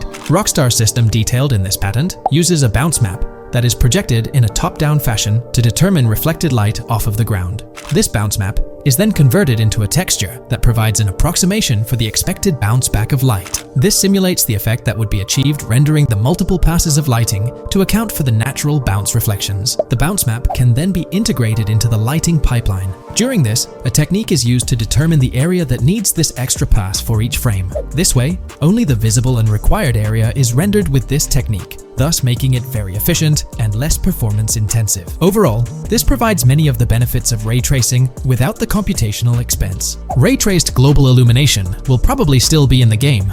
For example, Lucia prison clip in Trailer 1. This special system is just a way to render large-scale global illumination efficiently. Now, let's touch on the final problem that Rockstar has addressed through this patent with conventional systems. Finally, as another example, to develop a rich and engaging game world, it is advantageous to populate the world with variations of similar objects. In other words, you do not want every simulated person, cow, gun, car, cart, ship, or animal generated in the game to look the same. Because the 3D model for many of these objects would be identical, variation was traditionally accomplished by creating different texture files to paint a different look on the object. For example, two variants of a cow model could be created, one with a texture to create a brown cow, and the other with a texture to create a black cow. These prior art systems created the desired variety at the cost of artist time, computer memory, and resources to maintain a multitude of different hand-authored variants for each in-game object. To combat this, Rockstar is introducing material tinting. RDR2 had a system that could tint the color of clothes to create far more variations on NPCs. This new patent is an evolution of that system and allows for creating of several in-game object variants from a single model. It can not only modify an object's colors, but other material properties, such as metalness and lighting parameters, or add additional layers to it, such as mud, snow, or dust as well. Envision the extent of customization that awaits in this game. Summing up the official patent for graphics rendering,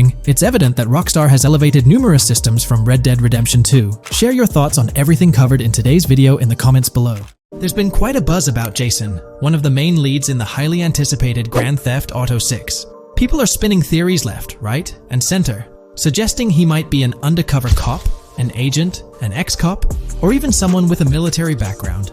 It's been the talk of the town ever since the first official trailer dropped. Now, I've got to warn you, what we're about to discuss might just spoil a bit of the GTA 6 storyline for you. But hey, if you've been keeping tabs on the GTA 6 grapevine, chances are you've already heard murmurs about these theories. Now, I gotta stress, folks, that as exciting as these speculations are, they're just that, speculations. Nothing set in stone. But here's the deal. There are some interesting things in Jason's outfit from certain glimpses in the trailers and Rockstar's promotional stuff that sort of fuel these speculations. They're like breadcrumbs teasing us about Jason's potential undercover identity. So today, I'm here to unravel these clues and take you through the evidence we've got so far. We'll start with the very first trailer of Grand Theft Auto 6. You know, the one that set the internet on fire? We'll dissect it bit by bit and get into the nitty-gritty of this theory that's got the GTA 6 community all hyped up. And it's not just about the trailers, folks. Oh no, There's a whole treasure trove of articles out there discussing findings made by fans, diving into details, and connecting dots. We're gonna sift through all that too. And hey, while we're at it, let's not forget about the actors. There's been some chatter about who might be stepping into the shoes of Jason in this game, so we'll toss that into the mix as well. There's plenty to unravel, and we're here to explore every nook and cranny of this speculation, piece by piece. So grab your favorite snack, get comfy, because we're about to embark on a journey through the GTA 6 speculations, theories, and rumors about Jason. Let's start off by jumping into this interesting Reddit post. I've seen some speculation that Jason is an undercover cop makes sense since we see first-person gameplay of a police raid. I'm guessing he falls in love with Lucia, and his storm between his duty and his love could be not true, but it seems like it would be a good twist in something Rockstar would do. Okay, let's take a deeper dive into this scene where we encounter these 4 police officers. They're pretty unmistakably cops with that distinct police badge on their body armor. It's crucial to note the small details here, especially regarding their attire, as it might hold some key information. Now, among this squad of officers, there's one guy who stands out from the rest. He's chilling on the far right, sporting a casual white tank top, while the others are all suited up in body armor, their caps turned backward. This difference suggests a hierarchy within the group, making us wonder if this dude's perhaps a higher up or holds a different position within the force. The intriguing part, though, is the context of this scene. It feels like a pivotal moment, almost as if these officers are significant characters in the narrative. But let's pump the brakes a bit. It's all speculation at this point. We can't be certain of their importance or their roles in the storyline just yet. Now, let's loop this back to Jason, the main focus of our attention. There's a striking connection here. The cop on the far right and the one in the middle, both sporting these distinct olive green cargo pants. These pants seem to be a part of their uniform, something that catches the eye. But here's the twist. The same style of cargo pants is seen on Jason in the official Grand Theft Auto 6 artwork released by Rockstar. Coincidence? Maybe, but it feels like too much of a match to ignore.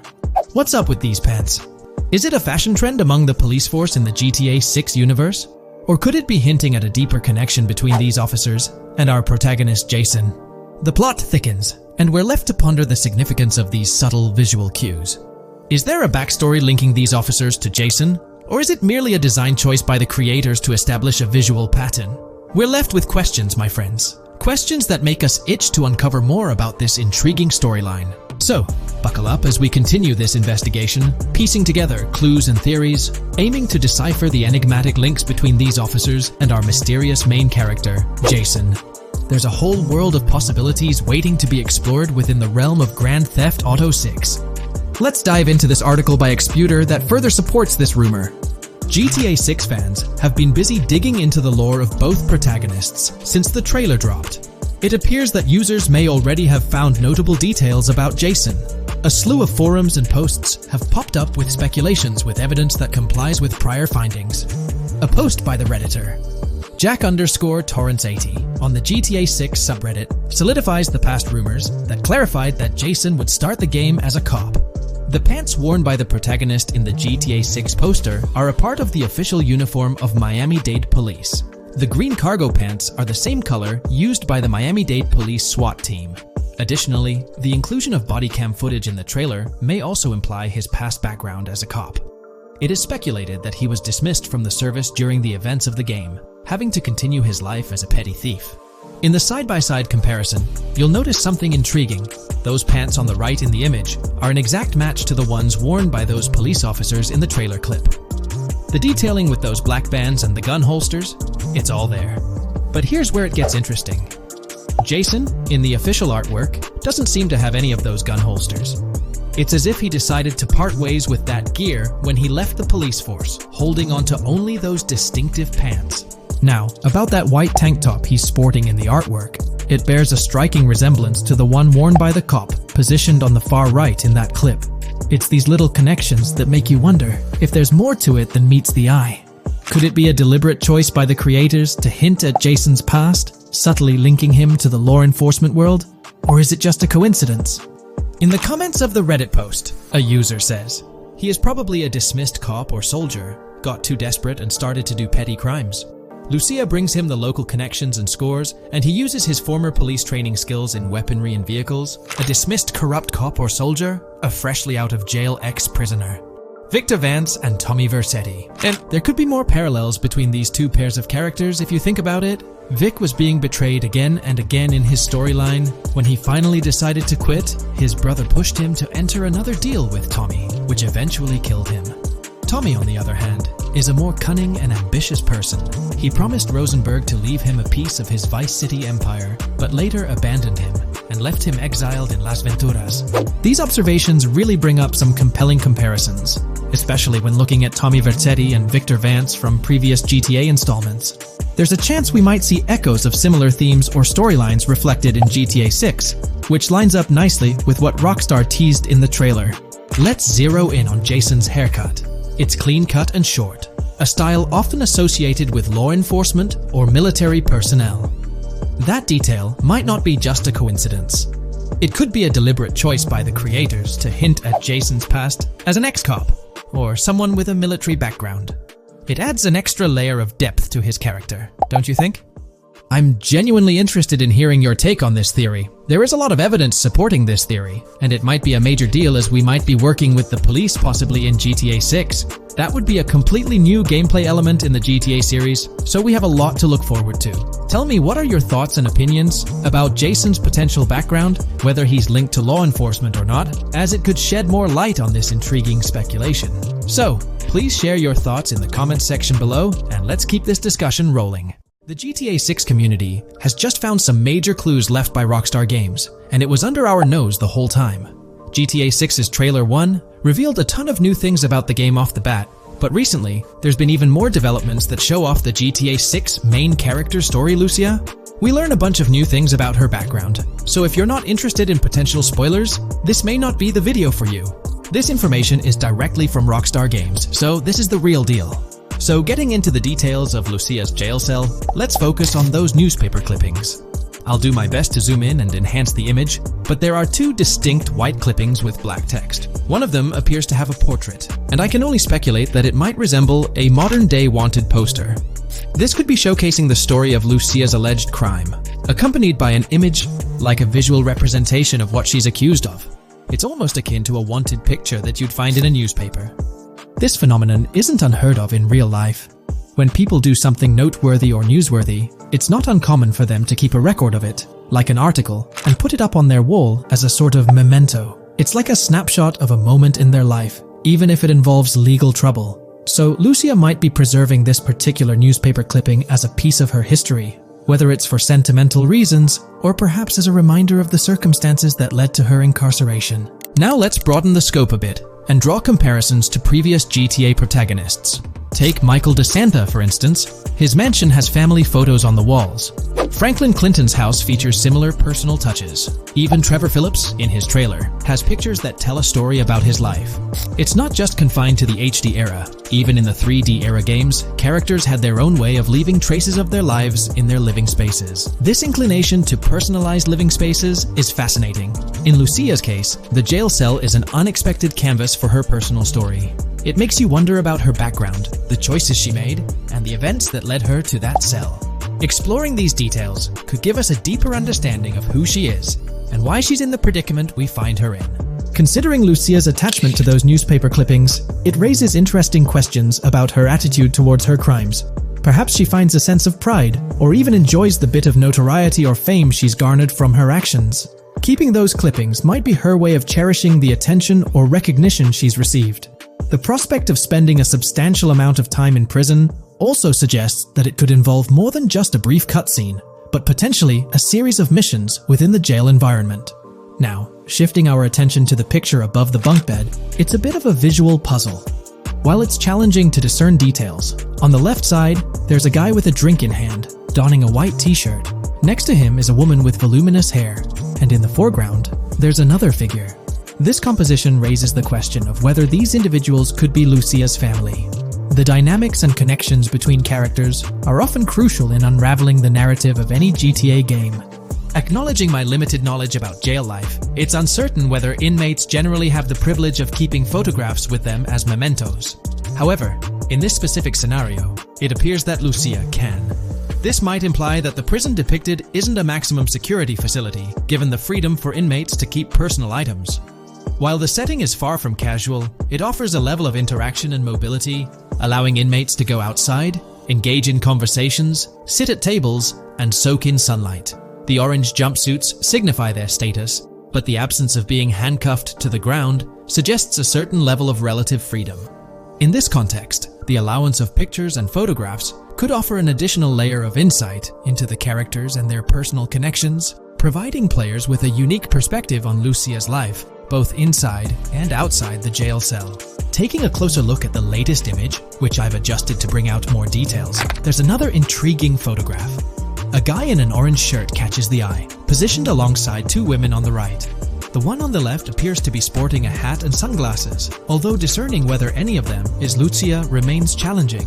They could very well be family members, close friends, or simply individuals from her social circle. Amidst all the uncertainty, Lucia seems notably fixated on reflecting upon her actions and the community's response. Beyond this, it's evident that Lucia maintains a distinct connection with a specific group of people, as indicated by the presence of their pictures in her jail cell. It's not just about her individual experience. There's a shared history captured in those photographs, hinting at relationships that go beyond the confines of the jail cell. Directly below the image featuring the guy in the orange shirt and the other girls, there's yet another photograph. Although the details are obscured, the presence of someone standing in the picture is noticeable. Lucia is seemingly constructing a collage of photos, creating a visual narrative that serves as a repository of memories. These images might play a crucial role in not only grounding her within the context of her relationships, but also providing a semblance of continuity and connection to the outside world. It's worth mentioning that the footage I'm working with is the highest quality version sourced from YouTube, as Rockstar hasn't officially released it on their Newswire page. Despite being in 4K, the YouTube upload might introduce some compromises in image quality, so there could be nuances in the pictures that we might miss. Once Rockstar throws the official trailer our way, we're likely to get a treasure trove of additional details. But for now, let's roll up our sleeves and dissect the snapshots from Lucia's jail cell. Apart from Jason, there's another player in Lucia's story, Stephanie, the Leonid Department of Corrections representative. Picture a different scene though. Lucia's cell is a far cry from Stephanie's office. In this particular shot, Stephanie's unmistakably holding down the fort in a black dress, center stage on the right. Flip to the left frame, and there she is again, donning a red dress on the right side. Behind her, there's a framed message teasing with "if you miss," but the rest remains a mystery due to some pesky screen glare.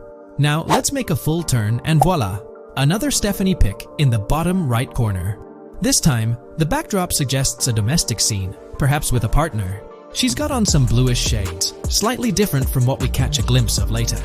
The background paints a more vivid picture, a collection of books, pamphlets, a conspicuous high-visibility vest, and yet another potential newspaper clipping. Whether it's a routine thing or an anomaly, the jury's still out. So, what's the inside scoop on Lucia's backstory gleaned from her jail cell environment? Well, the state of the jail suggests it's seen better days. Peeling bits off the windows hint at a place with some history. That initial shot with the barbed wire strongly implies it's not a newly minted spot. It's got the wear and tear of time etched into its surroundings. As we immerse ourselves in the intricacies of Lucia's life within the jail cell, the narrative unfolds as a captivating tapestry, each element contributing to the rich story. The subtleties, from the cryptic newspaper clippings shedding light on her alleged crimes to the carefully chosen photographs depicting relationships with family and friends, create a vivid and compelling portrait of Lucia's existence, both within and beyond the jail confines. The personal touches within her confined space evoke a rawness that harks back to the legacy of previous GTA protagonists. Lucia's jail cell, unexpectedly, becomes a canvas revealing a story that transcends the conventional GTA narrative. It prompts curiosity about her past, the decisions that led her to incarceration, and the intricate web of relationships that define her. The permission granted for personal items like photographs in the jail cell adds an intriguing layer to the storytelling, suggesting a nuanced sense of freedom within the constraints of imprisonment.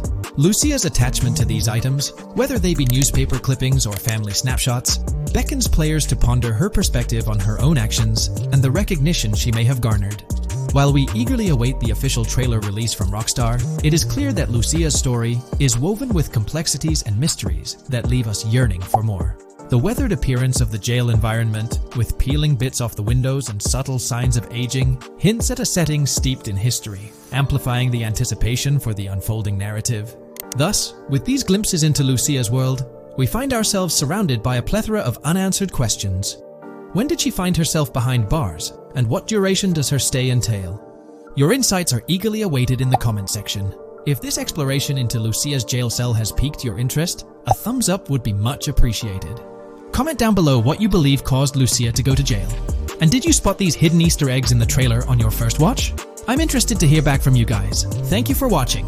If you would like to support our analysis content on GTA 6, make sure to subscribe and leave a like. This video we're delving into the most recent iteration of the GTA 6 mapping project. Our focus centers on a comprehensive analysis of the map's latest updates, incorporating newly unveiled areas and event coordinates derived from leaked information. Additionally, we will explore fresh insights from the initial official trailer, including the revelation of an accessible plaza. A noteworthy aspect we'll be dissecting is the potential expansiveness of the map, hinted at by newfound highway evidence in the trailer.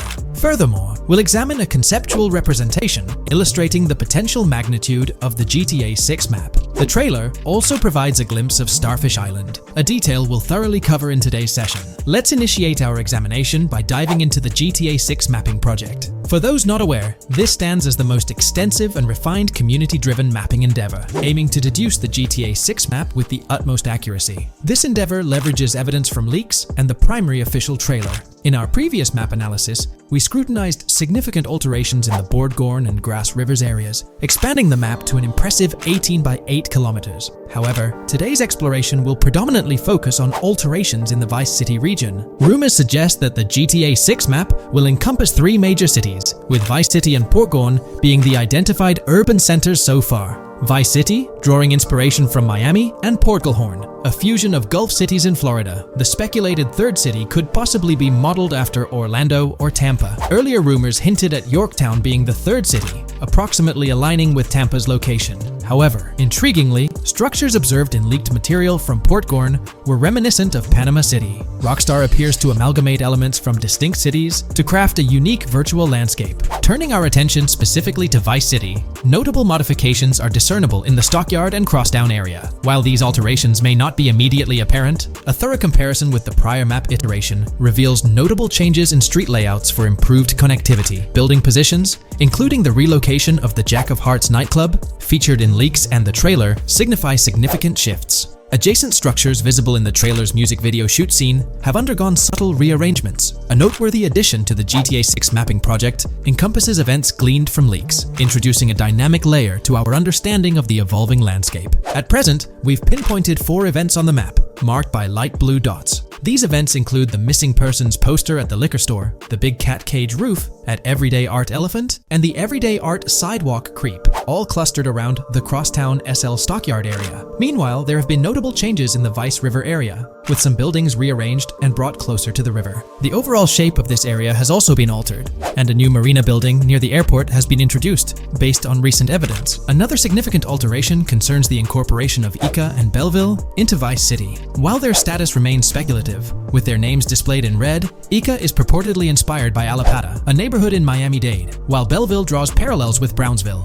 Formerly perceived as small towns on the outskirts of Vice City, they're now considered part of the Vicedale neighborhoods, following fresh evidence. This reclassification potentially places scenes like the police officer pursuing the overweight individual in the Belleville neighborhood. Furthermore, a notable discovery linked to Tommy Vercetti's mansion has surfaced. Star Island's inclusion in the game has been confirmed, evidenced by its appearance behind the Rockstar Games title, and in a scene featuring a bikini-clad woman. This revelation solidifies its status as a game location, with strong ties to the original Starfish Island from GTA Vice City, where Vercetti's estate was situated. The prospect of encountering the mansion in-game, whether as an accessible structure or an abandoned relic, remains uncertain but tantalizing. The mention of Star Island remains speculative, as indicated by its red font, leaving the possibility open for it to be renamed Starfish Island or something else. These developments encapsulate the latest updates to the GTA 6 mapping project. Additionally, let's delve into a Reddit post that has garnered attention. I'm still very intrigued by the prospect. This is a full accessible plaza. The full access plaza featured in the trailer has piqued my curiosity.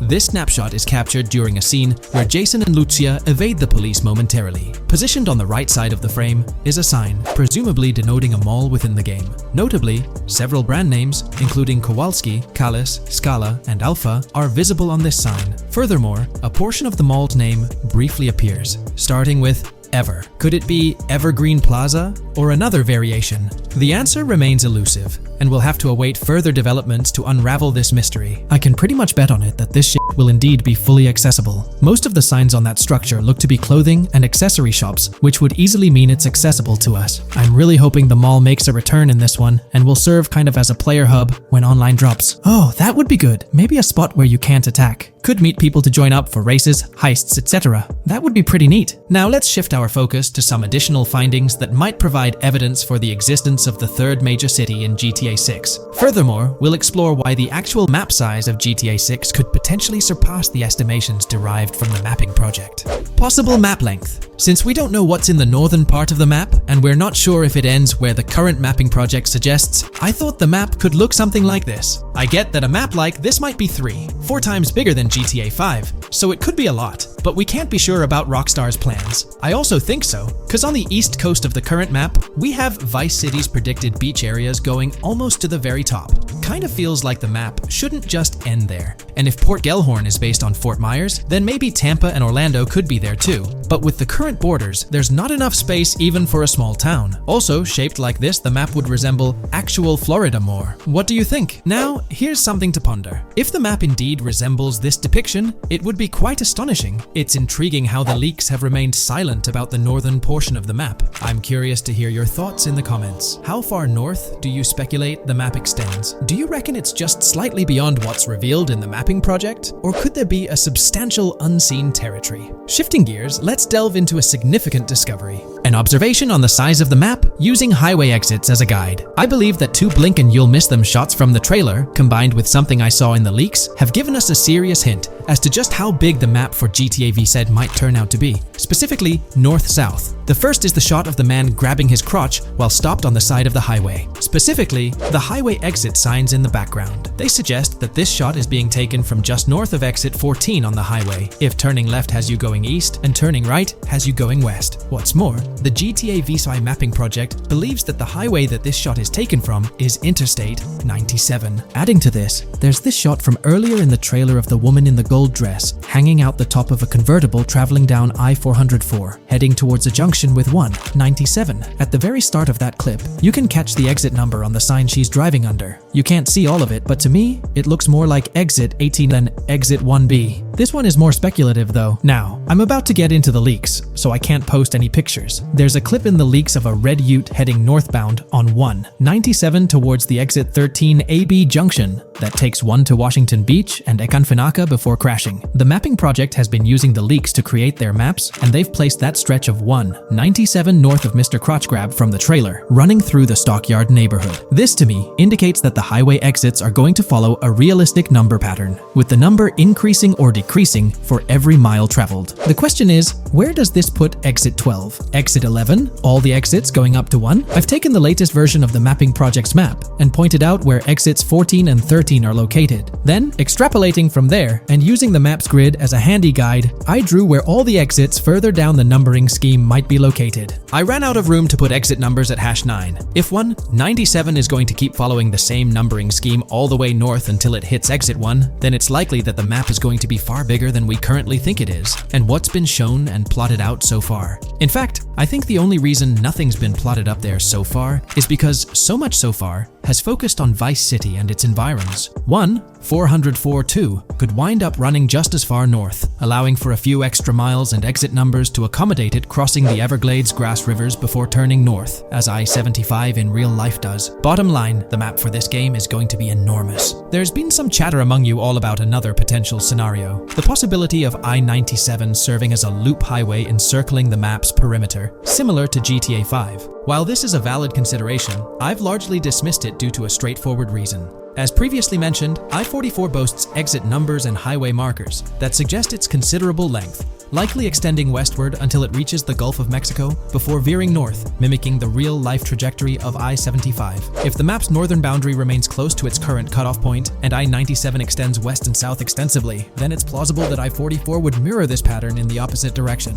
While the notion of two loop highways isn't entirely implausible, it could potentially introduce redundancy. Additionally, in GTA 5, the loop highway wasn't simply labeled under one name. The segment along the coast was dubbed the Great Ocean Highway, while the inland stretch traversing the desert was referred to as the Sonora Freeway. Moreover, within Los Santos, various freeways possess distinct names and numbers, even when merging seamlessly, such as the Del Perro, La Puerta, and La Mesa freeways. My hypothesis currently is that there is a loop highway, but that one, 97 and I-404, are two halves of it. They both start in Vice City and intersect in Crosstown. 97 runs up the Atlantic coast. 404 runs west through the Grass Rivers, and then turns north to run up the Gulf Coast, and they both meet at a point further north. Whether that point is a city, a smaller town, or something else, that is still unknown. Feel free to drop your thoughts in the comments regarding everything covered in today's video, particularly this astonishing discovery. There's substantial evidence hinting at a larger map size, but I'm eager to hear your input,